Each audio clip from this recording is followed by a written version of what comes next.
লালন করে তুমি ইসরায়েলের পক্ষ নাও, তোমার ওই আকীদার মুখে আমি থুতু নিক্ষেপ করি। তুমি যে মানহাজের কথা বলে তুমি মুজাহিদ ভাইদের বিরুদ্ধে অবস্থান নাও, তোমার এই আকীদার উপর মানহাজের উপর আমি থুতু নিক্ষেপ করি। যখন এখন এরকম অক্টোবর মাসের মতো জাজল্যমান দৃষ্টান্ত যে ফিলিস্তিনে কি হচ্ছে, এরকম সময়েও মানুষ জালেমের বিরুদ্ধে না গিয়ে মাজলুমের বিরুদ্ধে যাচ্ছে। এইরকম ইস্যুতেও মানুষ মাজলুমদের পক্ষ না নিয়ে, কিছু কিছু মানুষ মাজলুমদের পক্ষ না নিয়ে জালেমদের পক্ষ নিচ্ছে, সমাজে শায়েখ পরিচয় দিচ্ছে। এক শ্রেণীর ঘোমটাওয়ালা আছে, জিহাদের নাম শুনলেই পিছন দিয়ে দৌড় দেয়। হ্যাঁ, এই ইহুদিদের সাথে মুসলিমদের যুদ্ধ হচ্ছে এখন, ওই সময় ইহুদিদের পক্ষ নিয়ে কথা বলে। এরা আমাদেরকে বলে যে এরা খারেজি হয়ে গেছে, এদের আকীদা ঠিক নাই, এদের মানহাজ ঠিক নাই। তুমি যে আকীদা লালন করে তুমি ইসরায়েলের পক্ষ নাও, তোমার ওই আকীদার মুখে আমি থুতু নিক্ষেপ করি। তুমি যে মানহাজের কথা বলে তুমি মুজাহিদ ভাইদের বিরুদ্ধে অবস্থান নাও, তোমার এই আকীদার উপর মানহাজের উপর আমি থুতু নিক্ষেপ করি। ফাইজলামের একটা জায়গা থাকে, ফাইজলামের একটা সীমা থাকে। যখন মুসলিমদেরকে দিনের পর দিন মেরে বোম মেরে হত্যা করে ফেলা হচ্ছে, এখন তুমি তেল আবিবের পক্ষ নাও, ইসরায়েলের পক্ষ নাও, লজ্জা করে না তোমার? যারা মুজাহিদ ভাইদের পক্ষে কথা বলে ওখানে গিয়ে তুমি মানুষকে আকীদা ঠিক নাই, মানহাজ ঠিক নাই, ইভেন সালাউদ্দিন আইয়ুবী রাহিমাহুল্লাহ সম্পর্কেও মিথ্যাচার করতে লজ্জা করে না। যে মানুষ তার সারাটা জীবন ঢেলে দিল বাইতুল মুকাদ্দাস বিজয় করার জন্যে, তার ব্যাপারেও তুমি প্রশ্ন তুলো। কত নির্লজ্জ তোমরা, লজ্জাহীন একটা সম্প্রদায়। যা নুন খাচ্ছ তার গুণ গাচ্ছ, এই তো আর কি বিষয়টা। এই আর যাদের নুন খাচ্ছ এখন তার গুণ গাচ্ছ। আপনাদের মনে করেন, একটা এক্সাম্পল দিয়ে, মনে করেন যে 71 সালে আমরা বিজয় অর্জন করতে পারি নাই, মনে করেন এখনো পাকিস্তানিরা আমাদেরকে মারতেই আছে। 71 থেকে এখন কত বছর হলো? 53, 50, 55। মনে করেন যে বিজয় এখন অর্জিত হয় নাই, আমাদের ওই বাবারা লড়ছিলেন, দাদারা লড়ছিলেন, লড়তে তারা শহীদ হয়ে গেলেন, কিন্তু ওদের আগ্রাসন থামে নাই, ওরা মারতেই আছে। তারপরের জেনারেশন অস্ত্র নিল, তারপরের জেনারেশন অস্ত্র নিল, নিতে 2023 পর্যন্ত আসলো। এখন 2023 সালে যে ফ্রিডম ফাইটার মুজাহিদ মুক্তি বাহিনীরা ওদের বিরুদ্ধে লড়তেছে, এই বাহিনীর কি আকীদা খারাপ? ওই বাহিনীর মানহাজ খারাপ? ওই বাহিনী পাগলের কাজ করতেছে? ওই বাহিনী সন্ত্রাসী? ঠিক একই কাজ করতেছে ফিলিস্তিনের মানুষ। সে একই কাজ এই 100 বছর থেকে তারা করে আসতেছে, আর তুমি এখন এসে এদের আকীদা মানহাজ নিয়ে প্রশ্ন তোলো? নির্লজ্জ কোথাকার। বরং বলছে যে এগুলো পাগলের কাজ, তারা নাকি পাগলামি করতেছে। তাদের সন্তানদেরকে তাদের চোখের সামনে মেরে ফেললে তারা কি বসে থাকবে চুপচাপ? বলবে একটা মারছিস ভাই আরেকটা মার, একটা বাচ্চাকে মারছিস আরেকটা মার, তাই বলবে? আরে ভাই, নিজে কিছু করতে না পারি, নিজে অর্থনৈতিক সহযোগিতা করতে না পারি, নিজে ত্রাণ পাঠাতে না পারি, দোয়াও করতে পারে না, মন থেকে সমর্থনটুকু করতে পারে না, এই জায়গায় আসছেন আমরা, এই জায়গায় নামছেন, এত নিচে নেমে গেছে আমরা এখন। কথাগুলো আমি পুরা এই যে অবজার্ভ করতে আর পারতেছি না। মন খারাপ করতেছেন? আল্লাহর কসম করে বলতেছি, আমি আপনাদের কাছে বাহবা পাওয়ার আশা একটা কথা বলতেছি না। আল্লাহর কসম করে বলতেছি, আমি আমার উপরে কোনো বিপদ আসার ভয়েও চুপ থাকতেছি না। আমি আল্লাহর কসম করে বলতেছি যে আমি আপনাদের কাছে দুনিয়াবি স্বার্থে কথাগুলো বলতেছি না। ওয়াল্লাহি আল্লাহর সন্তুষ্টি ছাড়া আমার এই কথাগুলো বলার পিছনে কোনো স্বার্থ নাই। আল্লাহর কসম করে বলতেছি যে ওখানে যারা লড়াই করতেছে এরা সত্যিকারের মুজাহিদ। এদের মতো ভালো মানুষ, সৎ মানুষ এবং সাহসী মানুষ আল্লাহর জমিনে এখন আর কেউ বেঁচে নাই। এবং ওদের উপরে যা জুলুম হয়েছে বিগত 100 বছর থেকে, এরকম জুলুম পৃথিবীর ইতিহাসে কারো উপরে কখনো হয় না। এরাই বিশ্বের নতুন ফেরাউন, এরাই বিশ্বের নতুন নমরুদ। আল্লাহ রাব্বুল আলামিন এই জালেমদেরকে যেন ধ্বংস করেন। আল্লাহ পাক মাজলুমদের উপর নুসরা নাজিল করেন। আল্লাহুম্মা আমিন। বিষয়টা হচ্ছে এই, আমরা মুসলিম পরিবারে জন্ম নিয়েছি, বাট এগুলো বুঝি না। অর্থনীতি হালাল হারাম বুঝি না। আল্লাহ বলছেন সুদ খায়ও না, এটা মায়ের সাথে জেনা করা, আল্লাহর সাথে যুদ্ধ করা, রাসূলের সাথে যুদ্ধ করা, তাও খাচ্ছি দিব্যি। আমাকে বলেন, মনে করেন এখানে একটা বিল্ডিং আছে, এটা একটা পতিতালয়, নাউজুবিল্লাহ। এটা বুঝি কি পতিতালয় কি জিনিস? বুঝেন তো? এখন তো সুবহানাল্লাহ এমন যুগ, এক সময় ছেলেরা মেয়েদেরকে হায়ার করে নিয়ে যাইতো রাত কাটানোর জন্য। এই 10-15 বছর আগের কথা বলছি। ছেলেরা মেয়েদেরকে এক রাতের জন্য হায়ার করত। এটা জানেন না আপনারা? এখন কোন যুগ জানেন? আমরা ঢাকা শহরেও থাকি। এখন এমন যুগ চলতেছে, একটা ছেলে রাত কাটার জন্য আরেকটা ছেলেকে হায়ার করে। আমি বলেছি না শুরুতে, আল্লাহর গজব জোর করে টেনে নিয়ে আসতেছে। মাঝে মাঝে একটু নড়তেছে না ভূমিকম্প, এগুলো কিচ্ছু না। একটা বড় কিছু হবে, আল্লাহ মাফ করুক আমাদেরকে। আমার মন বলে একটা বড় কিছু হবে। যা শুরু করছি আমরা আল্লাহর সাথে আমরা যা দ্রোহিতা শুরু করেছি, ব্যক্তি জীবন থেকে শুরু করে রাজনীতি পর্যন্ত, আল্লাহর গজব জোর করে টেনে নিয়ে আসতেছে। আমার এখানে শিক্ষা প্রতিষ্ঠান গড়ে তোলা কোনো উদ্দেশ্য না।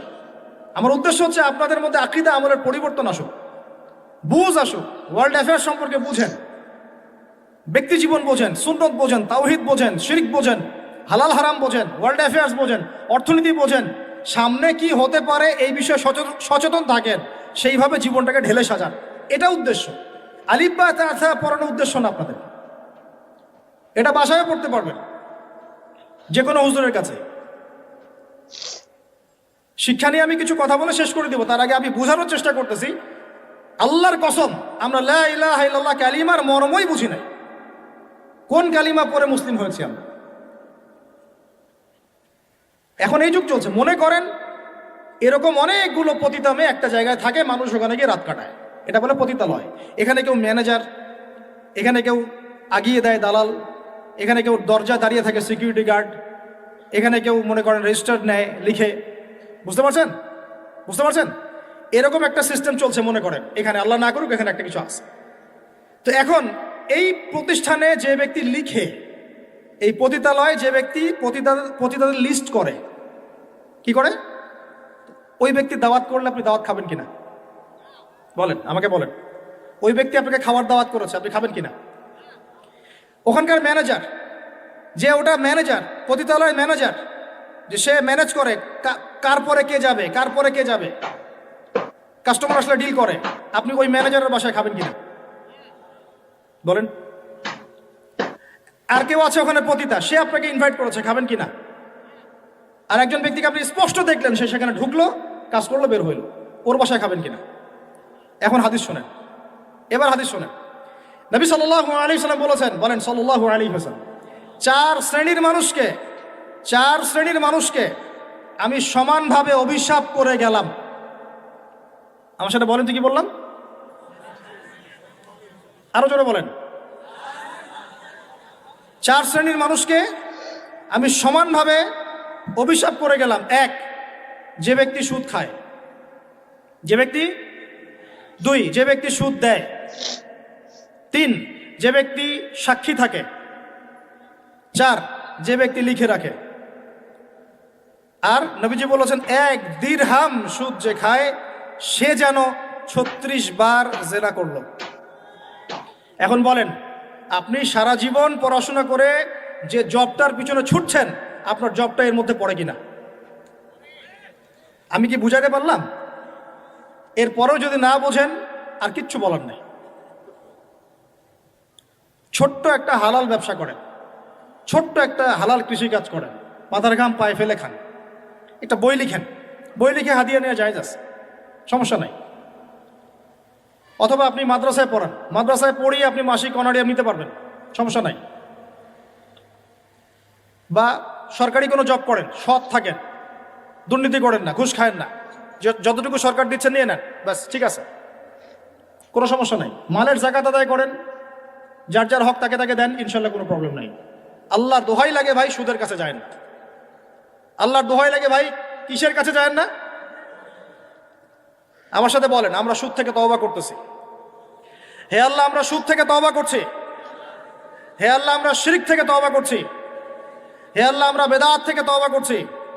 আমরা হারাম খাওয়া থেকে তওবা করছি, জেনা থেকে তওবা করছি, আমরা ব্যভিচার থেকে তওবা করছি, বেনামাজি থেকে তওবা করছি, যাকাত না দেওয়া থেকে তওবা করছি, সমস্ত কবিরা গুনাহ থেকে তওবা করছি।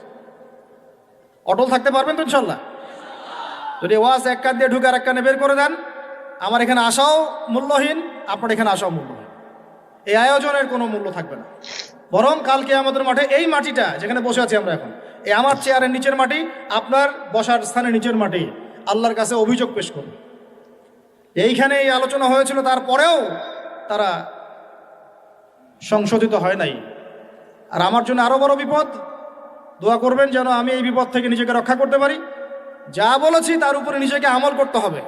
আল্লাহ পাক আমাকে তৌফিক দান করুন, আপনাদের সবাইকে তৌফিক দান করুন। মুসলিম পরিবারে জন্ম নিয়ে ভাই ইসলামের মর্মটা বোঝার চেষ্টা করি। আল্লাহ পাক তৌফিক দান করুন। কালিমা শিখবেন, তাওহীদ শিখবেন, সুন্নত শিখবেন, হালাল খাবেন। আল্লাহ পাক তৌফিক দান করুন। যুবক ভাইরা চরিত্র হেফাজত করার চেষ্টা করি। যুবক ভাইরা চরিত্র হেফাজত করার চেষ্টা করি। হালাল রিজিকের পিছনে ছুটি। হালাল রিজিক হয়ে গেলেই বুক ফুলিয়ে বিয়ে করে ফেলবেন। এবার হাসতে পারেন, অনেক ধমক দিছি। হালাল রিজিক হয়ে গেলেই একটা বয়স সীমা দেয়া আছে। আচ্ছা ঠিক আছে, মানলাম, রাষ্ট্রে থাকেন, কিছু বিষয় মানতে হবে, না হলে আপনার গন্তব্য হবে ওই 14 শিখের পিছনে। অতএব 14 শিখের পিছনে যাওয়ার চাইতে আচ্ছা মেনে নিলাম 18-21 না 18-23, আমি জানি না কত, 18-21, আচ্ছা ঠিক আছে, সমস্যা নাই, নেন, মানেন, তাও মানেন। হালাল রিজিক হয়ে গেছে, বয়স হয়ে গেছে, মেয়ের পিছনে না ঘুরে বুক ফুলিয়ে বিয়ে করে ফেলবেন। বিয়ের আগে পরিবারে বুঝাবেন, বুঝাতে বুঝাতে যদি কাজ না হয় তারপর বিদ্রোহ হবে ইনশাআল্লাহ। আর মনে রাখবেন, প্রত্যেক বিদ্রোহের পরেই সফলতা আসে। ঠিক আছে? আচ্ছা, মাশাআল্লাহ। আরেকটা নসিহত করে দিই, এটা আমার অন্যতম শ্রেষ্ঠ একটা অভিজ্ঞতা আর কি। সবসময় বোরখা দেখে পাগল হয়ে যাবেন না, কারণ সব বোরখার পিছনেই দিনদার মেয়ে থাকবে জরুরি না। দিনদার মেয়ে পাবেন কোথায় তাহলে? প্রত্যেক মাদ্রাসার মেয়ে দিনদার হবে নট নেসেসারি। জেনারেল শিক্ষায় শিক্ষিত মেয়েও দিনদার হতে পারে, সেও দিনদার হতে পারে, বুঝ থাকতে পারে। এটা সম্পূর্ণ ভাই ভাগ্যের ব্যাপার। কিসের ব্যাপার? এটা এর উপর আমার আর কিছু বলার নাই, এটা সম্পূর্ণ ভাগ্যের ব্যাপার। আপনি হাজার বার পরখ করে দেখে শুনে করার পরেও পস্তাতে পারেন, এটা হতে পারে, আল্লাহ না করুক। এটা কিসের ব্যাপার? অতএব তাকদীর যে লিখেছেন তার সাথে যোগাযোগ করেন ইনশাআল্লাহ। কিভাবে? ইস্তেখারার মাধ্যমে, কিভাবে নফল নামাজের মাধ্যমে, কিভাবে সেজদায়, কিভাবে হাত তুলে তাহাজ্জুদে দোয়া করবেন, রব্বানা হাব লানা মিন আজওয়াজিনা ওয়া যুররিয়াতিনা কুররাতা আয়ুন ওয়াজআলনা লিল মুত্তাকিনা ইমামা।